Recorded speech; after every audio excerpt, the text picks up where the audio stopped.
Kalian berhenti untuk mengganggu Pak Anies. Kalian berhenti untuk mengganggu Pak Anies. Berhenti untuk ngerecokin Pak Anies. Pak Anies tuh hebat. Kalian harus tahu bahwa banyak pencapaian Pak Anies di Jakarta. Contohnya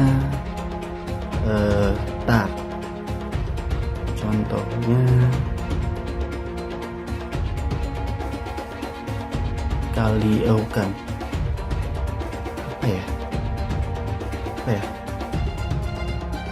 ya udah pokoknya jangan ganggu lagi ya, jangan gangguin. Pak Anies itu hebat. Kalau kita tahu sudah dikatakan bahwa Jakarta itu kenaikan air lautnya, penurunan tanah itu terus-menerus terjadi, lalu kita berharap dengan situasi yang sama ini lalu akan terjadi perubahan. Ya nggak bisa, justru itu kita harus pindah supaya orang tahu, orang percaya, oh ya betul terjadi perubahan, terjadi kemajuan. Beban Jakarta yang berat itu kita pindahkan, bukan berarti Jakarta kemudian kita tinggalkan. Calon-calon yang memenuhi syarat untuk itu, termasuk Pak Basuki Cahayapurnama. PKS menolak Undang-Undang IKN. Kepala otorita adalah wewenang Presiden, maka harapannya Presiden memilih usahakan jangan yang menimbulkan kegaduhan politik. Kurang setuju kalau Pak Ahok ya, karena Pak Ahok ini kan sosok yang bisa kerja tapi komunikasinya itu nggak bagus ya. Ketua IKN menurut saya bisa kerja baik tapi juga harus bisa komunikasi yang baik. Program IKN bukan sekedar pindah gedung pemerintahan, bukan itu. Pindah ibu kota adalah pindah cara kerja, pindah mindset dengan berbasis pada ekonomi modern dan membangun kehidupan sosial yang lebih adil dan inklusif. IKN akan kita jadikan sebagai sebuah showcase transformasi. Pak Jokowi pengen pindahin ibu kota, gitu ya. Saya tahu banyak Bapak Ibu mendoakan saya. Amin. Ya kalau orang tanya sama saya, kenapa bisa berdiri di sini? Saya bilang karena anugerah Tuhan dan doa dari banyak orang. Jadi itu yang saya yakinin. Kalau saya komentarnya jangan terlalu banyak, makin banyak makin ngaco biasanya. Ngaco buat pihak yang tidak suka gitu loh. Kasih kopi, berarti sekarang di atas kepala saya diletakkan tanggung jawab untuk anak-anak, untuk suku Dayak. Saya waktu disampaikan itu, saya sangat bersyukur. Tidak semua orang bisa dipercaya untuk tanggung jawab. Dan hari ini bagi saya merasa senang, sukacita, bangga. Kami diberikan tanggung jawab atas kehidupan lebih baik dari suku Dayak di Kalimantan Timur ini. Ada pepatah kuno bilang gitu ya, terlambat itu nggak masalah, asal kamu tetap berjalan. Yang masalah itu kamu tidak mau melangkah. Selama kita masih melangkah, walaupun langkah kita lambat, cepat, satu hari juga nyampe. Basuki Cahayapurnama yang disebut orang tua kami Ahok, kami merasa Bapak sudah pulang ke kampung. Sehingga pada kesempatan ini kami seluruh masyarakat merasa sangat bersukacita. Kami percaya semangat kemerdekaan untuk membangun bangsa kita. Kami percaya Bapak Ahok tetap berjuang untuk bangsa kita. Pak Ahok juga salah satu pejabat terhebat di Indonesia. Itu doa kami Pak Ahok. Ahok Presiden.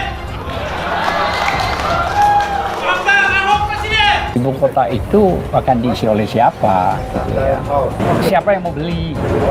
Apakah Gondoruo atau Kuntilanak, tempat jingguan anak, itu maksudnya adalah kira-kira begitu. Sehingga saya berpendapat hanya monyet yang pindah ke situ. Kata-kata hanya monyet itu ditujukan kepada orang-orang yang pindah ke Kalimantan. Nggak bila salah, saya mohon maaf. Siapapun Nikowosi Silalah itu adalah person yang kita cari. Nah tentu tujuan kami untuk melapornya adalah pertama kita untuk meredam kerusuhan masyarakat yang ada ditulis oleh saudara Niko Silalahi. Bolehkah memukul istri? Dalam Islam boleh. Meskipun suaminya seperti Firaun jahatnya, tapi beliau tetap menutupi kesalahan suaminya. Para wanita, kalau kalian suka menjelek-jelekkan suami kalian di hadapan orang tua kalian, itu berarti kalian sedang mengajarkan mereka untuk membenci suami kalian. Ada KDRT, kekerasan dalam rumah tangga. Suamiku itu kan kalau perempuan kadang-kadang suka lebay ceritanya, nggak sesuai kenyataan, dilebih-lebihkan gitu. Jadi nggak perlulah cerita-cerita yang sekiranya membuat kita menjelek-jelekkan pasangan kita sendiri. Menyimpan aibku sendiri, ya Allah, luar biasa. Padahal bisa loh istrinya ngadu sama orang tuanya itu. Pancasila Soekarno, ketuhanan ada di pantat. Anak Tuhan dari mana? Kalau Yesus anak Tuhan, bidangnya siapa? Besok di seluruh wilayah Indonesia kami katakan karena di salib itu ada jin kafir. Karena di salib itu ada jin kafir. Karena di salib itu ada jin kafir. Haleluya. Kepalanya ke kiri apa ke kanan? Kepalanya ke kiri apa ke kanan?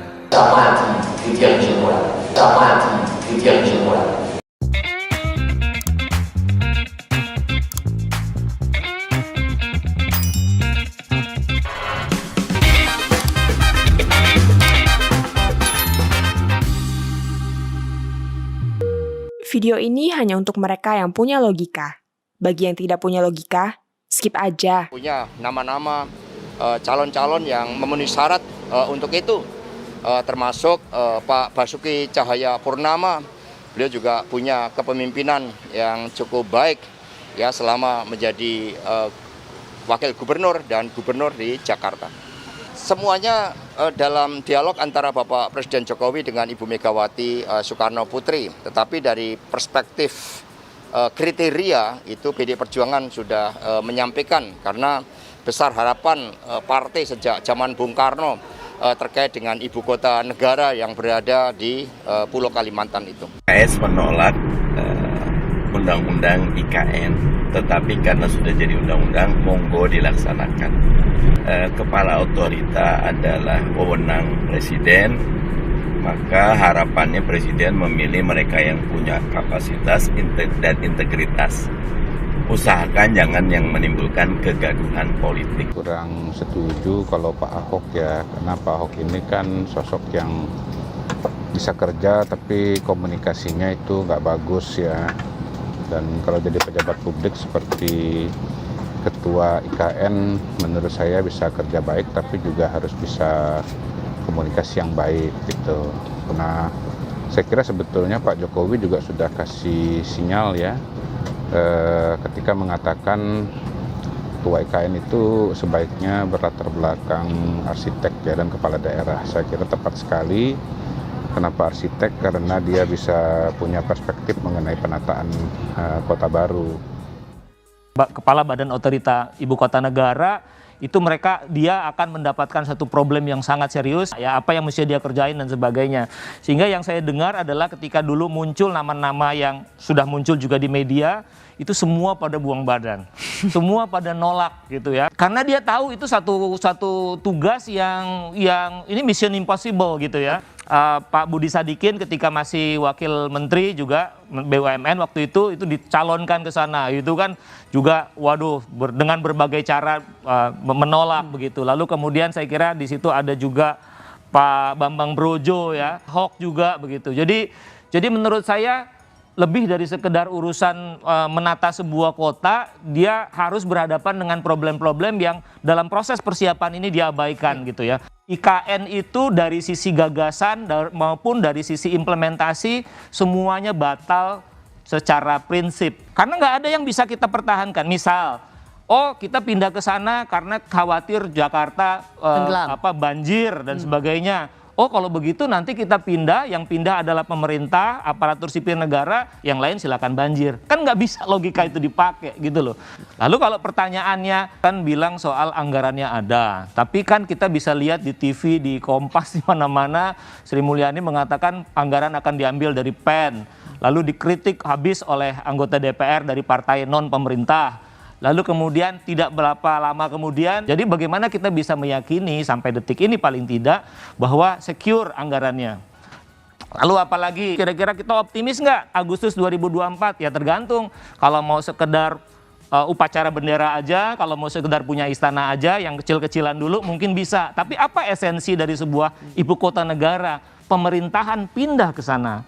Berikutnya Ada lagi bilang, oh akan ada pemerataan. Karena dengan sini sangat Jawa sentris, sangat Jakarta sentris, kita pindahin ke sana. Ingat, yang kita pindahin itu apa? Yang kita pindahin adalah bangunan-bangunan pemerintahan. Soal rusaknya hutan, nggak usah pakai ibu kota baru. Coba dipetain aja hutan kita rusak karena apa sih?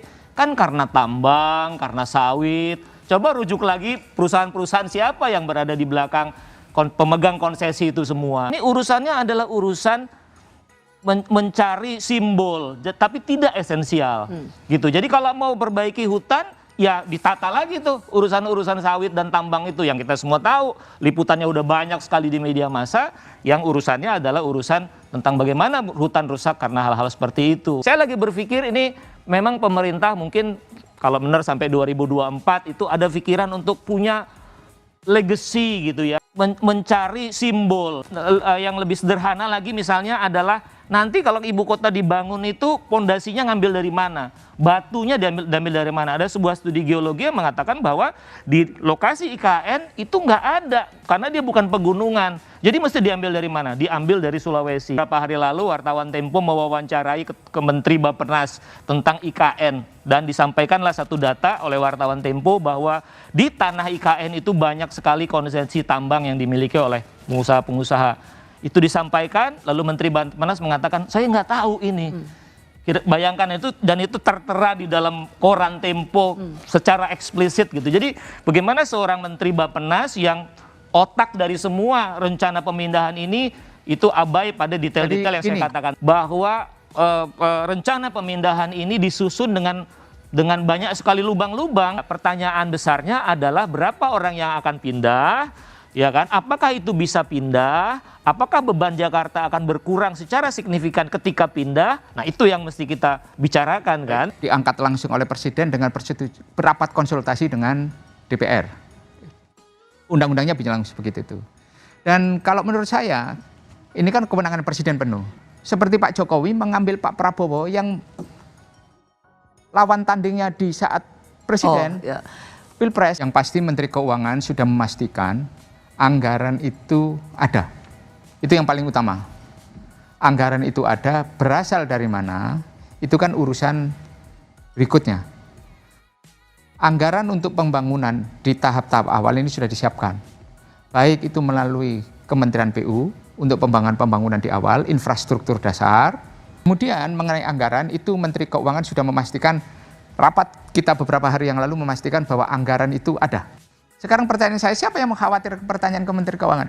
Beliau adalah Menteri Keuangan, bendahara umum negara, yang berkuasa terhadap penyusunan anggaran, sudah memastikan bahwa anggaran negara kita sudah ada. Ide memindahkan ibu kota itu tidak lahir hanya dari pemerintahnya Pak Jokowi. Sejak zamannya Bung Karno, beliau sudah punya cita-cita. Ketika Republik Indonesia ini lahir masih sangat muda. Pak Harto ingin juga memindahkan. Luar biasa. Jadi yang paling terkendala sebetulnya dana. Artinya kalau mau pindah 2022 kan harus dikebut. Harus dikebut supaya bisa upacara 17 Agustus 2024. Titik nolnya kan istana, bukan rumah rakyat ya. Kalau di Amerika kan Capitol Hill titik nolnya. Kalau kita kan semi kerajaan, jadi istana yang penting. Kerajaan itu harus bagus, kristalnya dari Ceko, marmernya dari Itali, karena harus lebih bagus dari Dubai, kata Pak Jokowi. Karena ini sumbangan bagi peradaban dunia. Prioritinya sekarang tidak pada tempatnya. Kita ini tidak sedang baik-baik saja. Saya kebetulan diminta oleh Bappenas untuk ikut memberikan sumbangan buat konsep transformasi ekonomi pasca pandemi. Dan di situ saya dapat kesempatan share data-data Indonesia parah sekali. Oleh karena itu harus transformasi. Dan ini Pak Jokowi sudah dilaporkan gitu ya. Sekarang saya nggak terlibat lagi, tidak ada SK-SK-nya, informal begitu. Parah sekali. Tantangannya besar. Loh, ini ibu kota bebannya berat sekali ya. Pusat pendidikan, pusat riset, pusat kebudayaan, pusat apa segala macam. Apa artinya kalau semua yang disampaikan Pak Jokowi adanya cuma di ibu kota? Kita kan membangun Indonesia, jadi berlebihan menurut saya. Di sana nanti ada longsor, ada gas mudah masuk, kemudian di sekelilingnya kan batu bara. Kalau musim panas otomatis kebakaran tuh hutannya di sana. 10 km ke ibu kota baru. Mitigasinya harus lebih seksama dan oleh karena itu biayanya jadi lebih mahal. Cara kerja memberantas korupsi, cara kerja lebih transparan, tidak perlu menunggu ibu kota. Jadi ibu kota dibebankan semua. Jadi hidup mati Indonesia ini kalau ibu kota pindah. Saya nggak bisa berbuat apa-apa kalau ibu kota nggak pindah. Penerimaan pajak turun terus. Kalau penerimaan pajak kita itu naik sehingga ada tabungan buat bikin ibu kota baru, bikin kota baru. Kita paham, ini tidak punya kemampuan apa-apa, mau niru seperti Arab Saudi yang uangnya 2.000 triliun dolar, bikin kota baru, kita ingin menyamakan, padahal penduduk kita 138 juta masih insecure. Betapa kita banyak menghadapi tantangan-tantangan yang besar gitu. Kita hanya ingin mengentertain seorang presiden, bikin mainan baru yang namanya ibu kota seperti hobi. Dulu hobinya tol laut, pindah tol lautnya udah nggak jelas nasibnya. Pak Jokowi kan mengatakan, dan jangan khawatir saya mau bangun ibu kota nggak pakai dana APBN. Oh kita bahagia ya, oke, nggak menginikan urusan rakyat. Ini juga seorang menteri yang cerita ke saya. Kemudian menteri ini menjelaskan kepada presiden, Pak Presiden, ini ada terms and conditionnya, ini investor Pak. Jadi salah satu syaratnya itu adalah 10 tahun ke depan negara harus wajib menghadirkan 5 juta penduduk. Nah 5 juta itu kan butuh rumah berapa, sekolah berapa, pasar berapa, mal berapa. Oh gitu ya. Oh kalau gitu nggak bisa nih 100% investor. Baru Pak Jokowi utak-atik APBN kan. Jadi tesis pertamanya kan udah salah. Tapi syukur ada yang mengingatkan. Nah sebagian besar sekelilingnya barangkali fungsinya tidak mengingatkan seperti itu. Jadi kalau begitu barangkali Pak Jokowi sadar tidak mungkin. Kita akan berjuang untuk mematahkan undang-undang ini kan di Mahkamah Konstitusi. Tapi misalnya diputuskan ibu kota jalan ya kita juga misalnya Mahkamah Konstitusi mengizinkan, ya saya sebagai warga negara ya harus patuh hukum kan. Oke, otorita silahkan.